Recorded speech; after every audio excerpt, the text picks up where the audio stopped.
ಏನಪ್ಪ? ನಮ್ಮಮ್ಮ ಏನಾದ್ರೂ ಇಲ್ಲಿ ಬಂದ್ರ? ಇಲ್ವಲ್ಲ.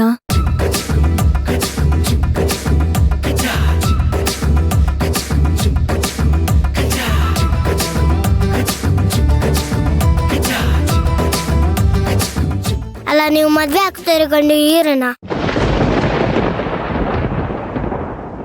ನಿಮ್ಮಿಬ್ರು ಜೋಡಿ ಸೂಪರ್ ಆಗಿದೆ.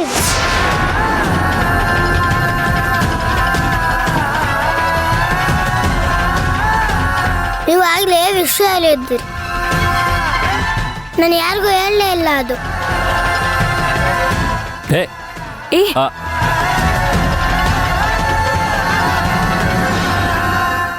ಸಾರಿ, ಅದು ಮಗು ಏನೋ ಪಾಪ.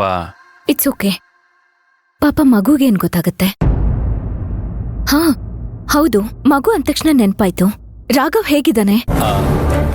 ಅವನು ಅವ್ರ ಅಜ್ಜಿ ಮನೇಲಿದ್ದಾನೆ. ನಾವೆಲ್ಲ ಅವನ್ನ ಮದುವೆ ಕರ್ಕೊಂಬರೋದು ಬೇಡ ಅಂತ ಡಿಸೈಡ್ ಮಾಡಿದ್ವಿ. ಯಾಕೆಂದ್ರೆ ಅವನು ನಿಮ್ಮನ್ನ ತುಂಬಾ ಹಚ್ಕೊಂಡ್ಬಿಟ್ಟಿದ್ದಾನೆ. ಆ ವಿಷಯ ನಿಮಗೂ ಗೊತ್ತು.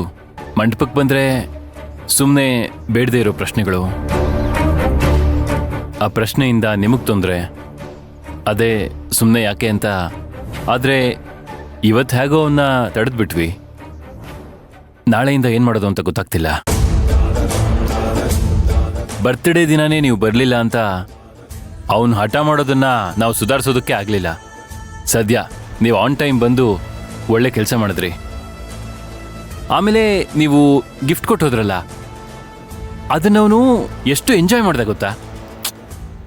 ಒಂದೊಂದು ಗಿಫ್ಟ್ನು ಓಪನ್ ಮಾಡುವಾಗ ಅವನ ಮುಖದಲ್ಲಿ ಕಾಣಿಸ್ತಿತ್ತಲ್ಲ ಸಂತೋಷ, ಅದನ್ನ ನೋಡೋದಕ್ಕೆ ನಮಗೊಂಥರ ಖುಷಿ ಆಗ್ತಿತ್ತು. ಅರ್ಚನವ್ರೆ, ಒಂದ್ ವೇಳೆ ನೀವು ಅವತ್ತು ಬರಲಿಲ್ಲ ಅಂದಿದ್ರೆ ಅದೇನಾಗ್ತಿತ್ತೋ ಏನೋ ಗೊತ್ತಿಲ್ಲ. Thank you. ತುಂಬಾ ಲೇಟಾಗಿ ಹೇಳ್ತಾ ಇದ್ದೀನಿ, ಅವತ್ತೇ ಹೇಳಬೇಕಾಗಿತ್ತು ನಾನು. ಅಯ್ಯೋ, ಅದಕ್ಕೆಲ್ಲ ಯಾಕೆ ಥ್ಯಾಂಕ್ಸ್ ಹೇಳ್ತೀರಾ? ಆಕ್ಚುಲಿ ನಾನ್ ನಿಮಗ್ ಫೋನ್ ಮಾಡಿ ಅವನ್ಗೇನಿಷ್ಟ ಏನಿಷ್ಟ ಇಲ್ಲ ಅಂತ ಕೇಳ್ದೆ. ಶಾಂತಿ ಅವ್ರಿದ್ದಿದ್ರೆ ಅವನ್ನ ಹೇಗ್ ನೋಡ್ಕೋತಿದ್ರು, ಏನ್ ಗಿಫ್ಟ್ ತರ್ತಿದ್ರು ಅಂತ ಕೇಳಿದ್ದೆ. ನೀವ್ ಹೇಳಿದ್ರಿ, ನಾನ್ ಅದನ್ನ ಫಾಲೋ ಮಾಡ್ದೆ ಅಷ್ಟೇ. ಅದು ನಿಮಗ್ ಗೊತ್ತು, ನನಗ್ ಗೊತ್ತು. ಅವನು ಗೊತ್ತಿಲ್ವಲ್ಲ. ಅವನ ದೃಷ್ಟಿಲಿ ನೀವು ಅವನ ತಾಯಿ. ಅದ್ ನಿಜಾನೇ ಅಲ್ವಾ?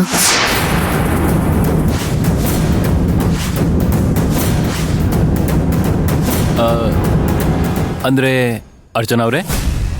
ಹೌದು, ನನ್ ಯಾವತ್ತೂ ರಾಘವ್ ತಾಯಿ.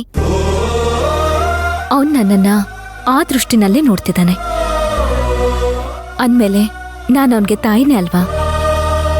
ಅಂಥ ಮಗುನ ಪಡೆಯೋದಕ್ಕೆ ಯಾವ ತಾಯಿಯಾದ್ರೂ ಪುಣ್ಯ ಮಾಡಿರ್ಬೇಕು.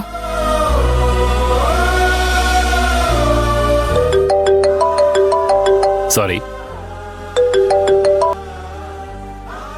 ಹಾ ಮಂತ್ರ, ಬಂದೆ.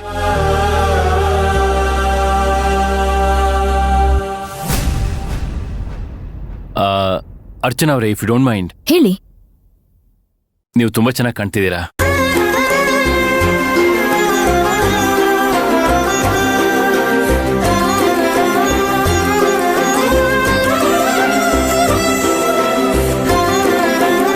ನನ್ನ ಈ ಅಂದ ಅವಾಗ ಕಾಣ್ಲಿಲ್ವಾ ಸುಶಾಂತ್ ನಿಮ್ಗೆ?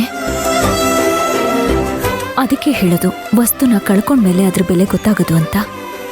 ಈಗ ನಿಮ್ ಕಣ್ಣಗ್ ನಾನು ಶಾಂತಿಗಿಂತ ಮುದ್ದಾಗಿ ಕಾಣ್ತಿಲ್ಲ, ಶಾಂತಿನೇ ಮುದ್ದಾಗಿ ಕಾಣ್ತಿರೋದು.